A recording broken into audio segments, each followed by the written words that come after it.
B Shivshankar గారు ఆయన YouTube లో బీవీఎం ఛానల్లో మేము విన్నామండి, ఆయన పాటలు విన్నాం.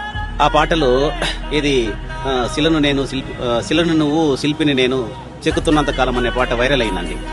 ఆ పాట ఎంత బాగుందంటే మనసులను కరిగించే విధంగా ఉంది, మనసులను హత్తుకునే విధంగా ఒక విప్లవాత్మక సందేశాన్ని సమాజానికి అందించింది. ఆయన చెప్పుకొచ్చినట్టు నేను పేదరికంలో పుట్టినాను, కూలి పని చేసుకున్నాను, రైతుగా ఉన్నాను, రైతుల కష్టాలు తెలుసు, పేదల కష్టాలు తెలుసు, ఆ పేదరికం అంటే నేను అనుభవించడం కాబట్టి పేదలకు అవసరమైన కార్యక్రమాలను చేపడతాం అట్లా చెప్పేసి ఆయన చెప్పినారు. ఆకలితో ఉన్నటువంటి కన్నీటి రుచి అనేది తెలుస్తుంది. ఏమీ తెలియకుండా ఏ శివరముల్లో వచ్చి ప్రజాపాలన చేస్తాము, డబ్బులు ఇస్తే డబ్బులు ఎదజల్లితే డబ్బులు తీసుకున్న ప్రజలు ఓట్లు వేస్తారు అనేటువంటి కాలాలు పోయినాయి.